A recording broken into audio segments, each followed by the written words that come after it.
Good evening, everybody. This is the Buckeye Zone. I am Knoxville Nate. This is EJ Underwood, Sean Schrock coming to you live. I guess it is the 30th of March somehow, and we are still rocking it, doing it. We've got a guest for us tonight, Mr. RJ Day, and we're going to be talking a little Buckeye football and a little DeSales football. How you guys doing tonight? Doing Doing good, great. brother. Doing good. Well, we took a little hiatus this past week, but had a show for you last week that was pretty solid, and we got another one for you this evening. We will be rolling, obviously, to the 8 o'clock hour over on the Ohio podcast, the OHIO podcast, coming to you live at the 8 o'clock with the roundtable discussion. So everybody stick around for that. But first, we're going to get right to it and start talking a little ball here, and we'll let Sean, you go ahead and kick us off, brother. RJ, man, thanks again for coming on. Tell us about your weekend. I saw that you went down to play some 7-on-7 with the South Florida Express. Yeah. I appreciate you guys having me on. It was a good weekend. We were missing some of our top guys, so we struggled a little bit early on, but it was overall a pretty good weekend. You were the MVP. 2 weekends ago, that I was blessed with that opportunity. Nice. Now, are you? I saw that you're going to go to Dallas next. Is that the next stop for you guys? Yeah, the last 2 weekends we've been in Dallas, and the weekend before that we were in Boca Raton, Florida, actually. In Dallas is where we'll be probably for the rest of the 7-on-7 season. Who else is on your team? We got guys like five-star Eric McFarland, five-star Dakota Durant, Amir Sears, um, Jamarian Simmons, Sebastian Laura, um, Jaden Carey. Yes, I mean we got players all over the field. And are these guys all from like the Columbus area, RJ, or how do you guys put together the 7-on-7? Are these guys, dudes you play against, you play with? How does that all work as far as putting together the 7-on-7 team? And you guys have a coach, and how does that all work out? Yeah, so South Florida Express is really a national team. I mean, it's rooted in Florida, so like Angelo Smith, Jeremiah's little brother's on our team just because family roots there, and Love's a really good player. But most of the guys are from South Florida. Like I said, Jaden Carey, a lot of the guys from St. Thomas Aquinas are there, American Heritage, and then like we reach out a little bit. So like I'm from Columbus, obviously. Dakota's from Harper Woods up north. Dakota is a guy that is from the state up north, but he's a national recruit. I mean, Eric's from IMG, but his home is Vegas. So I mean, we really are all over the place in terms of the players that we have. But I mean, it is South Florida Express, so our roots are in South Florida.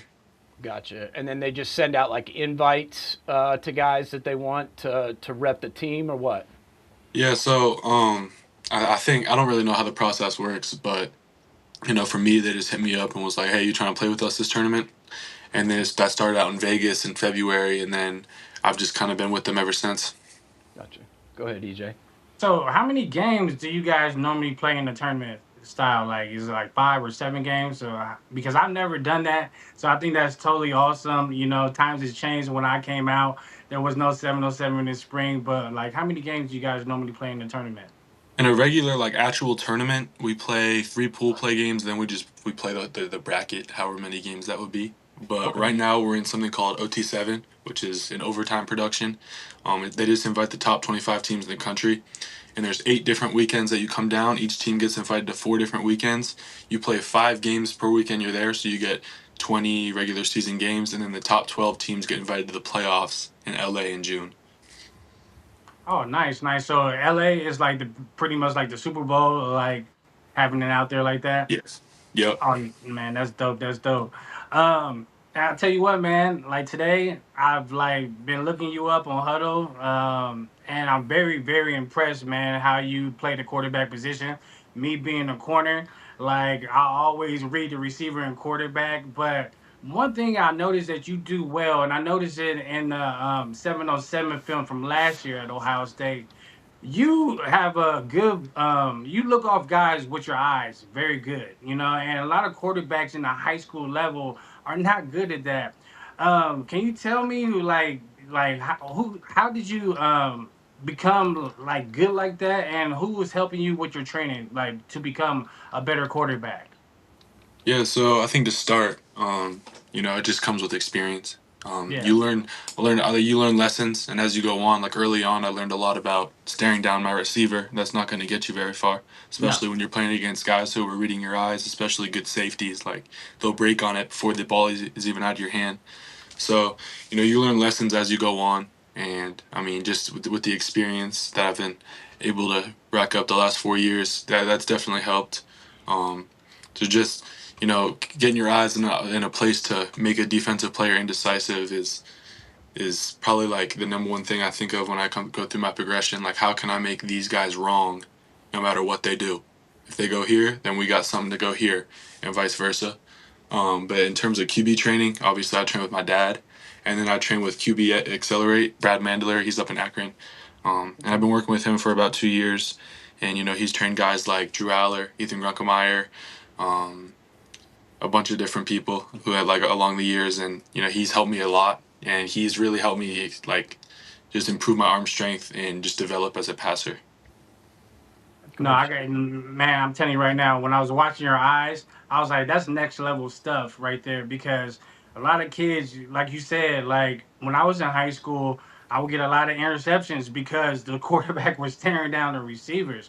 But I'm watching you. Your head and your eyes are everywhere. So, especially you having that visor on, that makes it very very tough for a defender to read.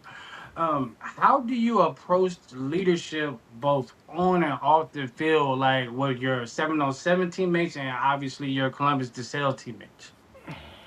It's different. It's very different in terms of how you got to approach it because you're around your school teammates every day in school, and in your 7-on-7 teammates you're only with probably 3 or 4 times a month. Yeah.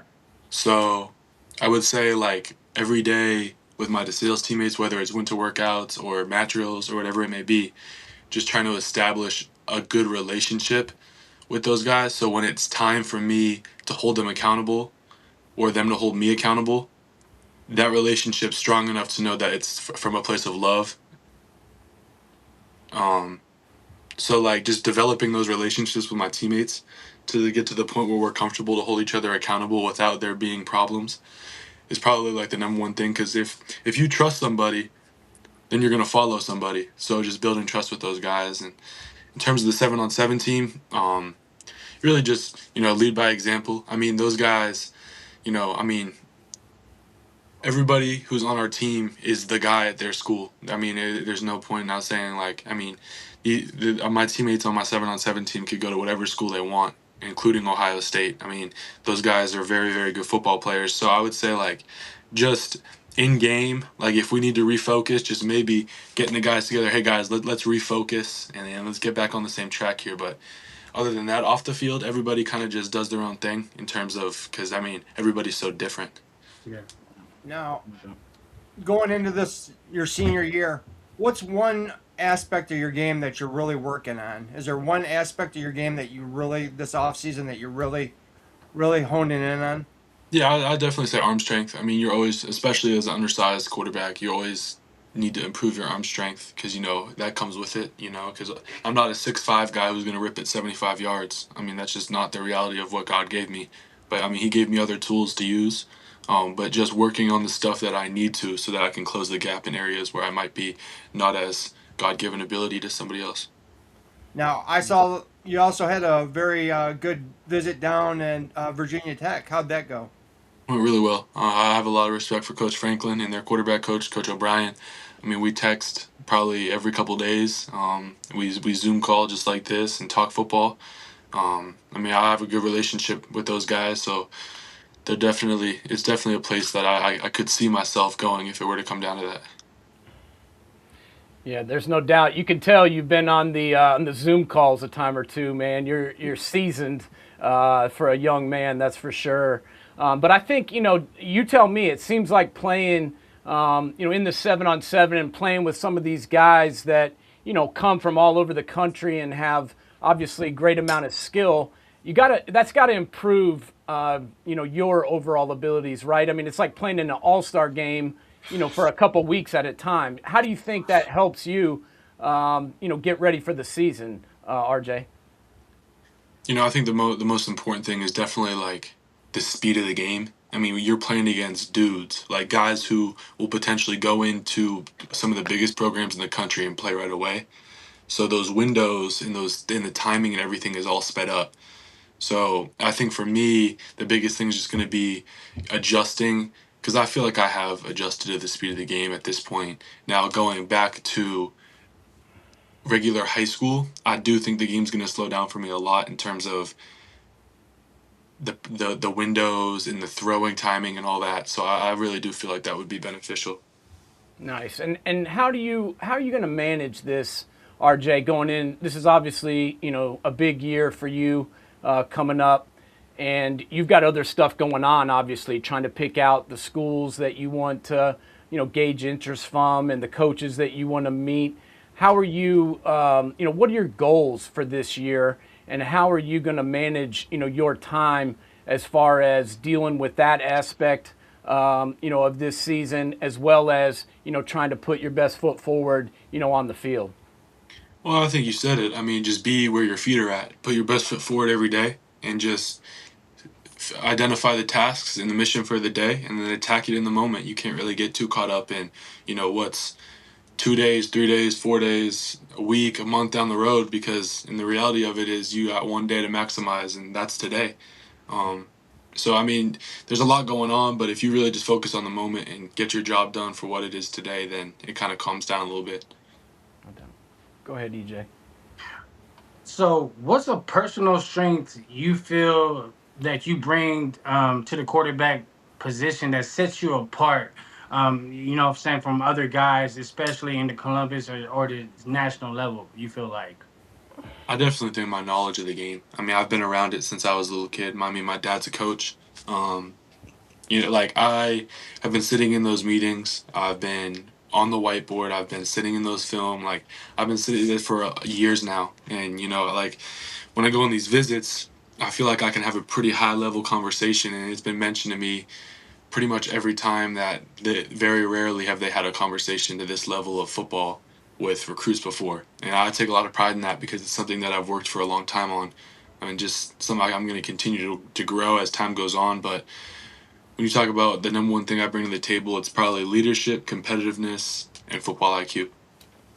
I got you. I got you. I love those. And those Those are are all good great ones. qualities, man. And trust me, me even being a former Buckeye, like when I had the opportunity to go to the NFL, I felt like Ohio State prepared me, but you've been much prepared at a younger age, so I can understand that. Can you walk us through a game where you had to adapt on the fly, and what was going through your head? And do you remember what team that was? Yeah, no, the first one that comes to head is Week 9 last year. We played a team called Harrison down in Cincinnati. Um, we prepared all week for this certain coverage they were going to give us. They'd shown it on film all year. They really hadn't changed it up much.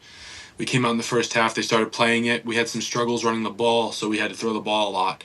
And they came out in the second half and they played this version of drop eight where the windows were really tiny. Um, and we had to adapt because I mean we really our throwing game really got shut down there for a quarter and a half. And we got the ball back down. I think it was two or one with 2 minutes left on our own 10-yard line, and we came down and with about 6 seconds left, we threw a switch vertical down the sideline to my four-star tight end, and he made a great catch, kicked the field goal, and that was it. Um, so that one was the biggest one because we came in, we had to sit down as an offense and kind of be like, all right, this is a completely different thing than what we've prepared for. So we gotta change up what we're doing. When you go into this season, when do you want to commit by? Do you have a goal when you want to pick your school by, or is it just going with your gut feeling, or I mean? I'm not gonna say too much, but I want to do it before the season. That's the only Okay. thing I'll say about that. Oh, no problem, man. No, it's cool. I just was curious. All good. What's it like when you go on a visit? and your dad goes with you, is the other coaches kind of intimidated in any way, or is it? Everybody's been very classy. I mean, it's been very cordial and very, very professional. I've been very impressed with a lot of it. You'd think it'd be that way, but I really have not had that experience at any of these schools. That's awesome. Yeah, and RJ, what are you, what are you looking for? Obviously you've got experience, being around the game as long as you have been. You know what works at a university, what doesn't work. But what is it that you're looking for? What type of coach, what type of situation, what type of locker room? What is it that what is it that you're interested in as far as your next place to play at? I would say the number one thing for me is just like the quality of coaching and the relationships that I'll be around. Because, I mean, I've been around Ohio State my whole life, so I understand that every school is going to have weight rooms. They're going to have meal plans. They're going to have all the shiny stuff. But at the end of the day, what creates success is the people around you. And I really believe that. So I'm looking for the best situation for me personally in terms of the relationships and the coaching that I'm going to get. Yeah, no, that sounds pretty good, man. And I think we're all excited to see see what the next step is for you. But just like EJ said, I watched a lot of tape, just waiting, wanting to see what you look like and see what you can do. And I was very impressed with the way that you saw the field, and like EJ said, the way that you looked DBs off. And I just wanted to know, did you play other sports growing up, and are you mainly just playing football now, or how did that work for you coming up? Yeah, so when I was younger, I played basketball, baseball, and I ran track. Yeah. And then when I got to high school, we kind of made the decision that we were just going to play football. Actually, I ran track my freshman year. But I mean, I played a lot of sports growing up, and then we kind of specialized once I got my first Division I offer. Yeah, good call. Go ahead, EJ. No, I got you. So being a quarterback, who do you model your game after, or like who do you like really like look up to? The like as a role model in that position, because there's been some great ones that's come along, but who do you pattern your game after? It's a great question. I mean, I definitely, I look to Bryce Young. I mean, Bryce Young to me, I was there the night he won the Heisman Trophy. He's someone like on and off the field that I kind of, try to model myself after. He's a very humble person. He's very soft spoken, but when he talks, everybody in the room listens. And on the field, his ability to create plays and get the ball to the people around him is just really special. And yeah, I wear number 9 because of him, and I'm a Panthers fan because of him. So he's definitely my favorite player. Got you, got you. It was funny because you actually played against my old high school, Hamilton, Big Blue. And when I was watching the highlight, you definitely threw a bomb on them. Did you guys win that game? Because I was trying to figure out, did you guys win or not? Hamilton. We played Hamilton Baden. Okay. But we played at Hamilton High School. Oh, so that was Baden. Okay, so they're still doing that because Baden didn't have their stadium. Yeah, So that was my it's sophomore year. We played Hamilton. We played at Hamilton High School my sophomore year against Baden. okay, because when I seen the field, it brought back a lot of memories because I did a lot of special things out there. So as long as it was Hamilton Baden, I'm all good with that. Yeah. But speaking of like career games, though, bro, like you are the DeSales leading all-time passer. So congratulations, man. That's a blessing. But Appreciate that. you also did something that hasn't been done in school history too. You threw for 482 yards and 3 tugs. Can you tell me, what your mindset was like? Because I know when I got in the zone, you just get in the zone, and then once you get done, you're like, oh my God, I just did that. Can you just tell me the feelings and how you felt after you figured out that you set the school record like that, bro?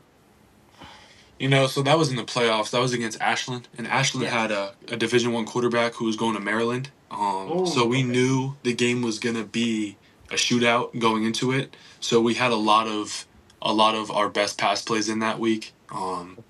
And it's the playoffs, so you got to kind of let everything loose. And the way the game played out, because we had lost them in the playoffs the year before at their place. Well, now it was their turn in the playoffs to come to our place. And we were watching on film all week, and we really noticed when we motioned, they didn't adjust well. So we motioned a bunch, and that created a lot of open separation for our receivers, and we got after it, and it came down to the very last play of the game. I don't know if you guys have seen it. It was first and goal with 2 seconds left in the game, and I threw a very interceptable ball, and my tight end just went up and took it from the guy, and that was it. And I had no idea that the number was that high until I got in the locker room after the game, and they're like, dude, you almost broke the Ohio playoff record. And I was like, what? They're like, yeah, you threw for 482. That's second all time. I was like, dang, I didn't even realize. Because you was in the zone out there, man. Focused. And I was just happy to win. I mean, it was a shootout, Yeah. so I wasn't even really thinking about stats. Yeah. No, that's awesome, bro. Now I know your season didn't end the way you wanted to, but you still balled out, man. I know you guys got big goals this year. Tell us about how many returners you guys have coming back to the team this year, and what do you guys think? You're gonna be able to make it to that state championship game? Yeah, so it looks like we're going to move down to D3, which will be big because we only had 33 guys on our team last year. And when you talk about how our season ended, we played Massillon, who had 101. So, Oh my God. I mean, there's no way we should have been Division II with 33 players. That makes no sense to me. So being in D3 will definitely help us a lot because Bishop Watterson, our rival, is going up to D2.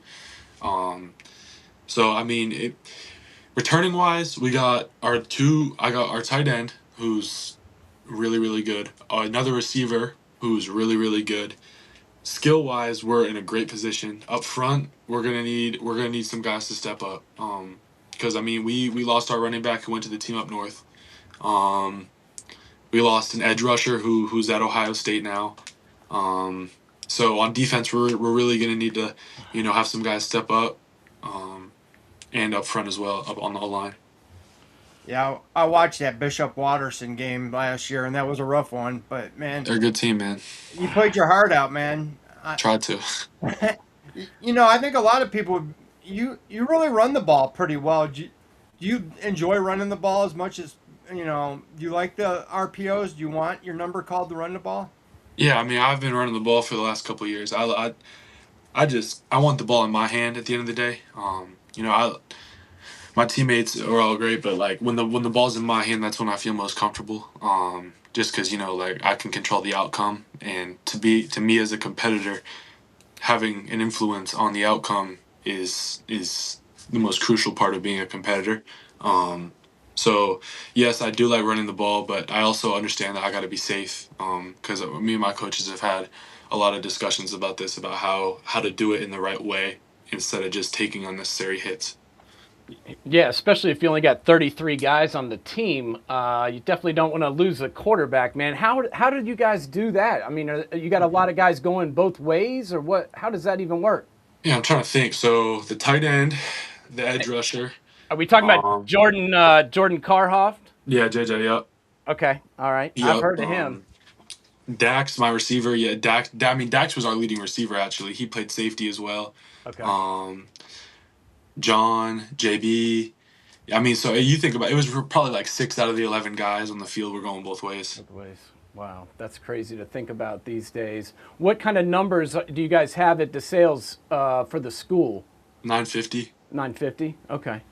Wow, that's still crazy, man. 33. That doesn't sound right. Playing a team that's got over 100. Seems like that's a little bit unfair. Did they already decide that you guys are moving to 3, or when does that come out? So our number of boys is in. Okay. So it's not like definite, but if you look at the last couple of years, the numbers that have been in what division, we would be in D3. I got you. You know what I'm saying? Yeah, I got you. I'm a little bit. You gotta bear with me. I moved away from Columbus a few years ago, so I live down in Tennessee now. So my high school knowledge isn't what it used to be up in Ohio, but I still know where. What part of Tennessee? I live in Knoxville now. I do. That's one of my girlfriend. She goes to Tennessee. Oh, she goes to UT. Okay, Yeah, she that's does. about She loves it there. She's a freshman. yeah, that's about 5 minutes that way. So Is it? I lived down here for a while. I'm from Ohio originally, but then I moved down here and I went to high school down here at Knoxville Catholic, and then I moved back up to Ohio and I played football at Ohio Wesleyan.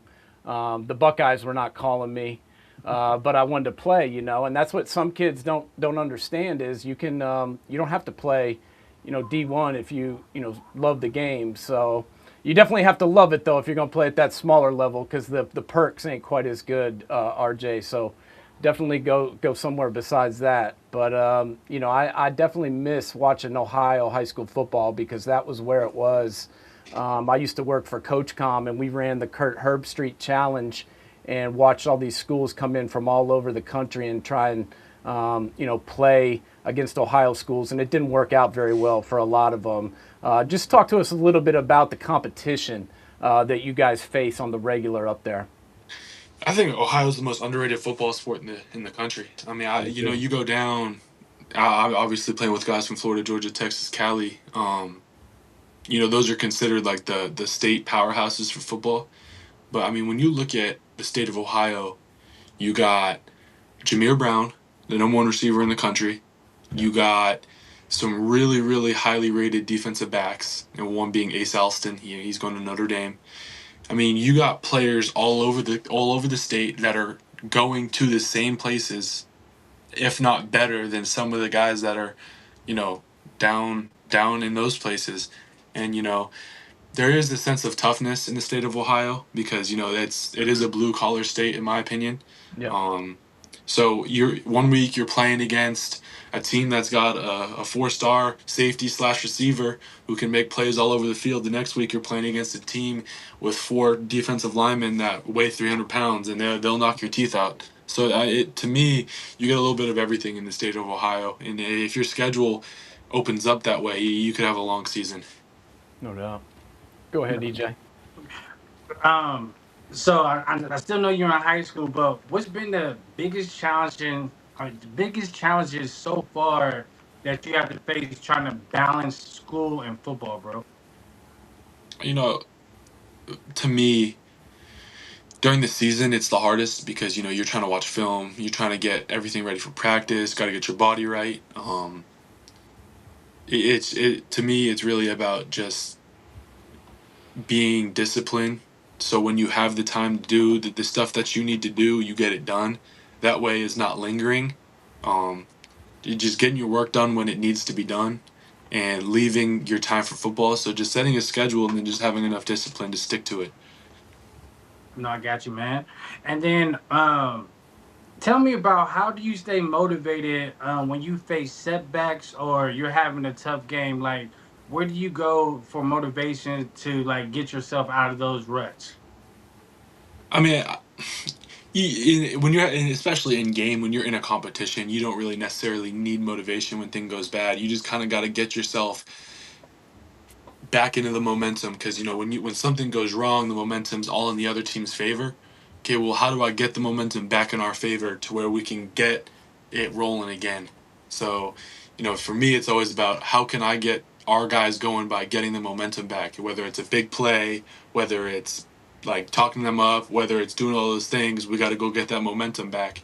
Because if we don't, then it's gonna turn into 2 scores, then 3 scores. You've been around a lot of great quarterbacks, just being around the Ohio State program and getting to know all those guys. What's something that one of them have taught you that you carry to this day? I think everybody taught me something different. When you look at since we've gotten here, like JT Barrett is the image of leadership in a quarterback. Um, you know, the he is like the leader of a football team. You look at Dwayne. He taught me. I mean, I would need my own Zoom call for everything Dwayne taught me. I don't really even need to get into it because the people around me understand how much Dwayne impacted my life. Um, Justin Fields. I mean, Justin taught me what it was like to be like a competitor. Like Justin, when his back was against the wall, that's when he swung the hardest. And I really looked up to him in those moments because like that's where I saw that fire, that competitive fire.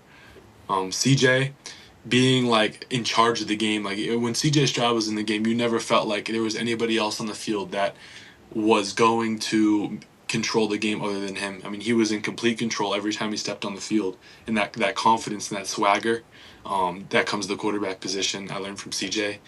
Will battling back from adversity. I mean, everybody knows the story about what happened in the Team Up North game in 24, but the way he rallied the troops and came back and just fought back from adversity um, is something I looked up to him.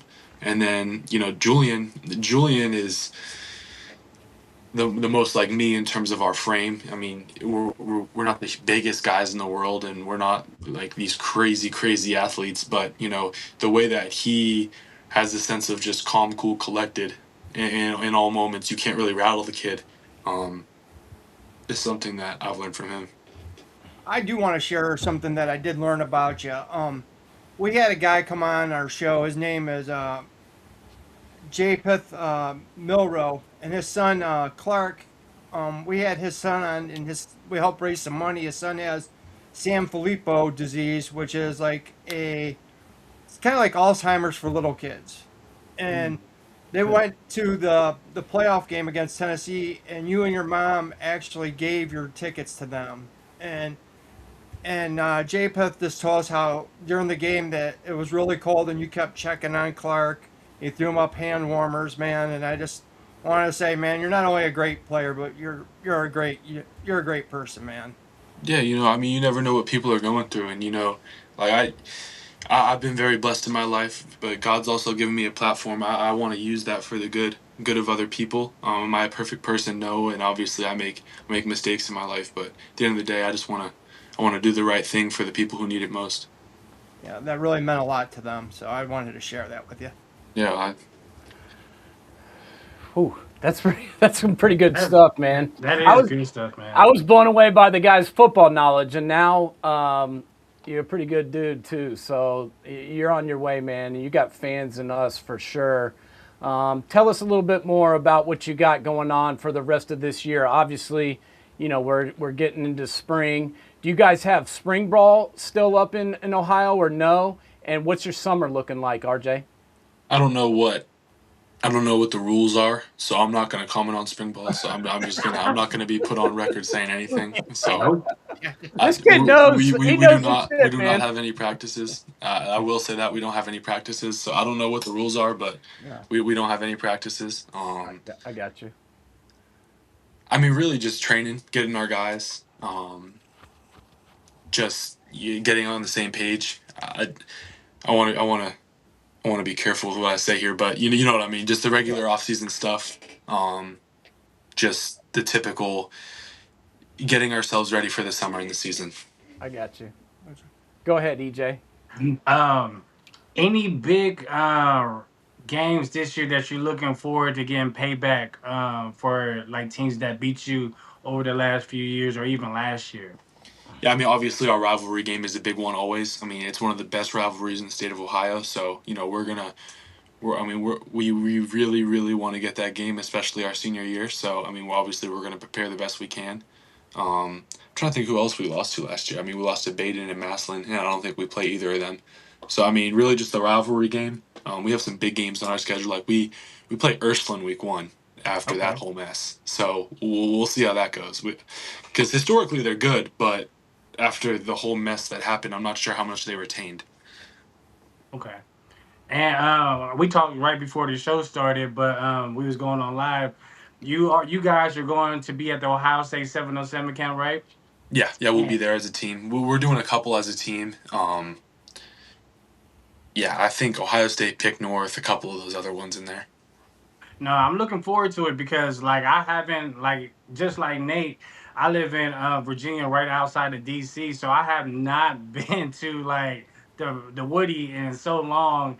So when I get there, man, I'm gonna find you because we're playing too. Because I'm coaching at Centerville. So if we get a chance to play you, man, I'm looking forward to see you live, up close and personal. You know what I mean? For sure, for sure. Make sure you talk a little trash to EJ. I got you. Hey, man, I feel your pain because the high school I went to, man, we had we had probably 30 kids on the football team, so we all had to play. Most of us played both ways and special teams. So, and we were Division 6 back then, and that was back in the '90s. So, couldn't imagine you guys having to play a Division 1 school like Massillon with that size, man. So, hats off to you guys for going out there and strapping it up. Yeah, we ain't got much of a choice. You know what? I'm not 33 people at the sales. That's crazy. That is crazy, man. That's like Knoxville Catholic High School when I played, man. Oh, me and the boys, man. We gotta get them some extras. We won. I mean, we went 9-3, and we beat some really, really good teams. And I don't know how we beat Olentangy Berlin, who's has like 2,500 kids. Yeah. We beat Bishop Hartley. We beat Harrison. We beat Ashland. We beat Cabell Midland, who's a D1 school in West Virginia. George Rogers Clark, who's a D1 school in Kentucky. Yeah, I mean, That's nuts, man. we're outnumbered, man. Yeah, my best friend, his son plays for Liberty, and Gotcha. Olentangy What's his name? Will O'Meara. I don't know him, but I'm very. I mean, I was supposed to go to Liberty when I was really young. Then we moved. Okay, yeah, he's only I think he's a sophomore, so Okay. he just started playing. He's on the same he's on the Menace 7-on-7 team, so Gotcha. don't hold that against him. Yeah, he's just a youngster. But I went and saw their game last year, and they must have had like 60 kids, 70 kids on the sideline at least, and that was before they added the freshmen in. So you guys pretty impressive being able to do all that with the little numbers, man. And you got to have something going on inside to play some of those bigger schools. So that's impressive to say the least. But just keep doing what you're doing, man. You got things nice and figured out, and we're excited to see what you do. But definitely keep going and keep doing all the things that you've got going on, because it sounds like you're doing it right. EJ, you got anything else before we get out of here? Yeah, so are you a gamer, bro? And if so, are you PS5 or are you an Xbox type of guy? I'm PS5. I'm definitely PS. I've been PlayStation since I started gaming. Yeah. Yeah, so what's your go-to? What are your top 2 or 3 games that you like? No matter what, I got to get it in today. I don't play too much, but when I do, I definitely play like NCAA. I'll play online. Like I just like playing other people. I don't really like playing against the computer. I mean, I like to just play other people, because it feels like being a quarterback. Because it's you versus them. Other than that, I don't really play too much. I mean, we'll play 2K, yeah, like when me and my boys are together. But that's really it. Oh, that's what's up, man. Now, because for me, when I was playing both in the college and the pros, like that's how I decompress sometimes. Well, I would turn on my PS4 at a time, and be gaming my little butt away after I got done watching film and stuff. Because sometimes as a football player, you need those other outlets to do that. So no, I salute you being a PS5 guy, man. Shout out to that. So Go ahead, Sean. You got anything else? Hey man, this year's gonna go fly by for you, man. Just try to enjoy it. Make some memories with your friends, man. Treasure those days with your friends, man, because it goes by fast. I wish you nothing but good luck, man. I hope you get that state title, bro. thanks, guys. I appreciate you guys having me on. All right, Man, RJ. thanks for coming on, brother. Hey, good luck this season until we play you possibly this summer. So, We'll see about that. all right, dude, man. Good luck, RJ. Thanks for coming on, Good brother. luck. Thanks, RJ. Thank you. All right, that was DeSales quarterback RJ Day. Awesome having him on the show. Absolutely. Sean, I gotta say, man, he is he's got it going on upstairs, dude. He is. I watched the tape. I'd seen some tape of him, but until the last couple of days, I really dug in, and I like EJ said, I was blown away by the way that he was able to find the guys that were open. He hit a lot of second, third, sometimes even fourth reads. He's got better arm strength than some people give him credit for. Even himself, he said that was the one thing that he really wanted to work on. But I saw a play where they were on like I think it was the Ashland game, may have been his sophomore year, but they were on like the 4-yard line, and he threw like a 50-yard pass, and the guy took it to the house. So he's got enough arm to get there, but very impressive hearing him talk. And if I'm a college coach or a recruiter, I'm going to be impressed by his knowledge of the game and just by, you can tell he loves football, right, EJ? Oh, absolutely. I started off watching the 707 tape from him last year, right? Because that was the first one that popped up in the browser. But then I had an opportunity to watch his huddle. And when I seen it, like, breaking him down as a quarterback, he's very, very good, man. And he's more athletic than I thought he was, because there was sometimes when stuff wasn't there and he was just getting out the pocket. And what he did good too, I thought when he was rolling to either his right or his left from the pocket, he was very accurate and throwing it downfield. And he's not scared to take shots, because there was a couple of throws where he put it in some pretty tight windows. So for a young kid in high school, like I told him, I study quarterback for a living. So anytime I didn't see a quarterback scanning the field, I knew I had an easy game coming.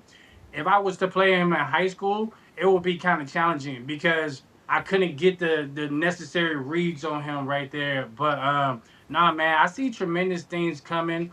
He's the coach's son, so you can tell he has his head on his shoulders the right way. And I can also tell, man, he's a kid of faith, and his faith means so much to him, man. Even the story that Sean shared, like when you was telling that story, man, it blew me away. So and even stories about his dad, like man, that's a great kid right there, and I'm really, really looking forward to what he can do his senior year at the Sales. Yeah, man. No matter where he goes, man, I don't care what college he goes to. I'm always going to root for that kid, man. Yeah, no, me too. And Sean, you've probably dug into it a little bit more than maybe me or EJ has. I don't know, but where do you think he's headed? It sounded to me like he already has a pretty good idea. When you asked him the question of where he was, when he was going to make the decision, it sounded to me like he already had a pretty good idea. What schools do you think are realistic for him, and where do you see him possibly going? His dad went on the Caleb Downs and his brother's podcast, and there was a lot of glowing reviews about Purdue. So I mean, that would be interesting if he went to Purdue, and if he had to play his dad.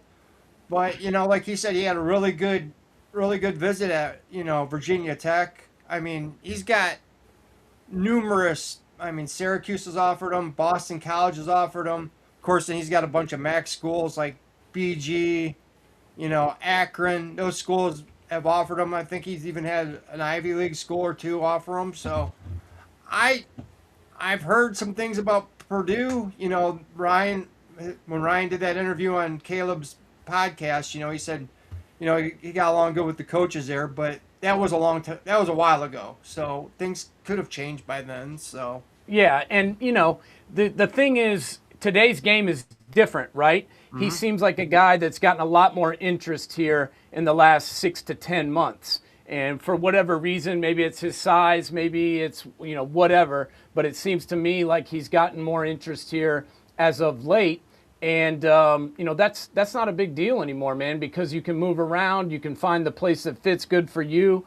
And it seems to me like playing this, playing on this 7-on-7 team, I think is another way for him to get exposure and go to these camps.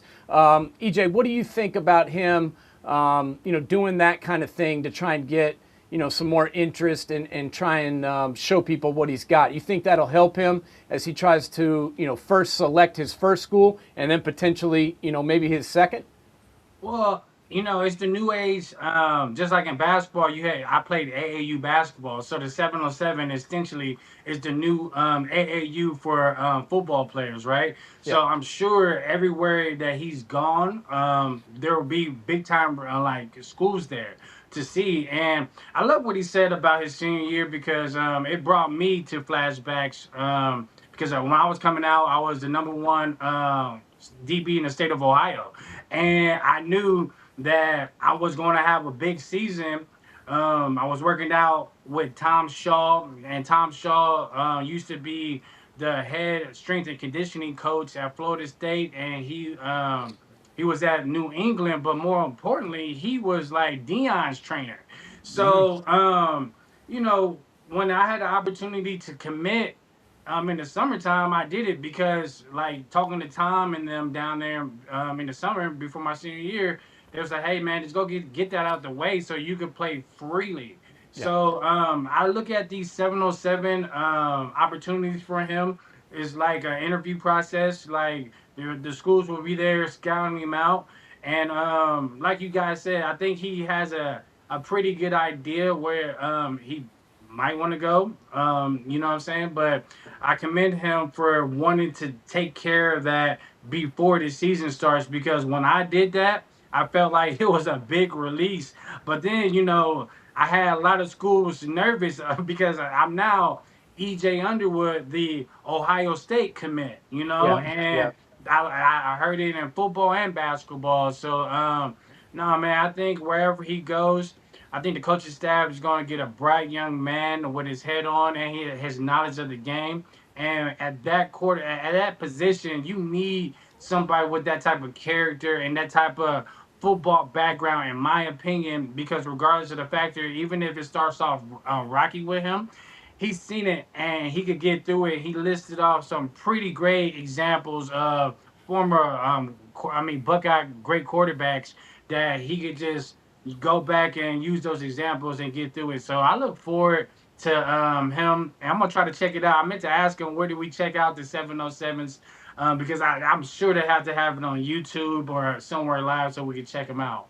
Yeah, no, it's got to be. I'll see if I can find it. But I wanted to ask him a question, and I brain farted out and didn't ask him. But I want to get your opinion on it, EJ, and I wanted to ask him what his plans were. But I know there's a lot of kids now that they graduate early and they get into they start in January at the university, and to me, I mean, I understand why they do it, right? They want to get in there. They want to start working out. They want to put weight on. They want to start competing. They want to play in the spring and fight for their position. I get all that. But to me, I remember like, my senior year of high school in that, from January to April, May, whenever it was, like that was one of the best times in my life. Just kind of enjoying graduation and saying goodbye to all the high school friends. What do you think about kids, graduating early and taking off? And do you think they're missing out on some of that, some of those experiences, or do you think, getting in there and starting to play, outweighs that? Ooh, great question, Nate, because when I came out, we had two freshmen to come to Ohio State early in the wintertime, and that was Maurice and my teammate Mike Roberts from Yeah, I remember Canada. Mike. Yeah, I remember Mike. And shout out Chi Chi because we call him Chi Chi. I So love Gigi, dude. He was Reese and hilarious. she went in there early. I have mixed feelings about it. I'm like you. I wanted to enjoy my senior year because I also was playing basketball. Knowing what I know now, because when I was playing my senior year of basketball, I was already committed, but I kind of wasn't going as hard as I was the year before because the year before I was the county player of the year in Butler County in basketball, and so I was getting recruited for both basketball and football. So if I had to do it all over again, I would have went into school earlier because I was like a skinny kid, right? Yeah. Very athletic, very explosive. But if you would have gave me an opportunity to go into a weightlifting program in the wintertime, with my skill set, I would have got a chance to have 15 practice, playing the spring game. Now I'm going into summer camp, really competing for a starting job, right? And I ended up getting it when I came into fall camp at some point. but that's like 5 6 months right Yeah. there Yeah. that I could have been in a program eating right because like the training table, oh my gosh, like I was taking food all the time, Gatorades, free Gatorades like crazy, like oh Yeah. my gosh, I would have loved that. But I think it's smart for these kids, especially if you're not playing a sport like that and you're already committed to like playing football.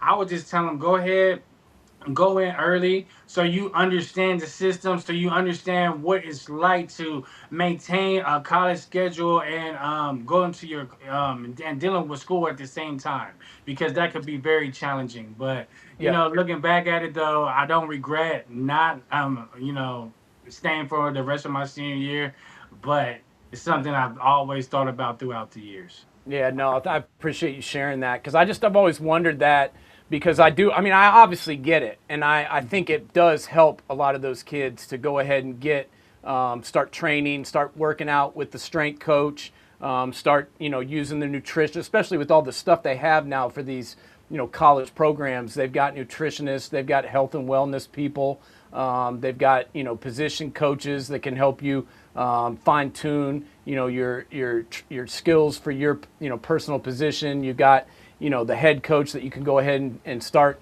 talking to and getting their perspective and all of that. So it makes sense to me. I just feel like missing out, but it does seem like they're kind of honing in on a sport more these days. And Sean, I Yeah. want to get your thoughts about that.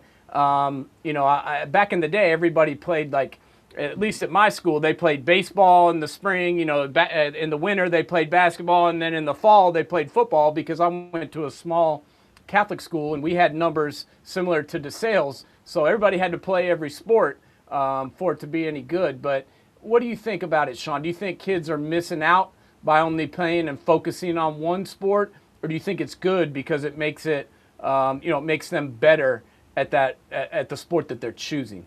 I think it all depends on the kid. I mean, if the kid plays multiple sports, man, I'd want my kid to, if they got a chance to win a, say you play basketball and baseball too, and you have a chance to win a state championship, you know, I'd want my kid to try it. But if my kid only played one sport, he specialized in football, then I could see it. But I mean, like you say, Nate, you miss out on a lot of great memories that we make in high school.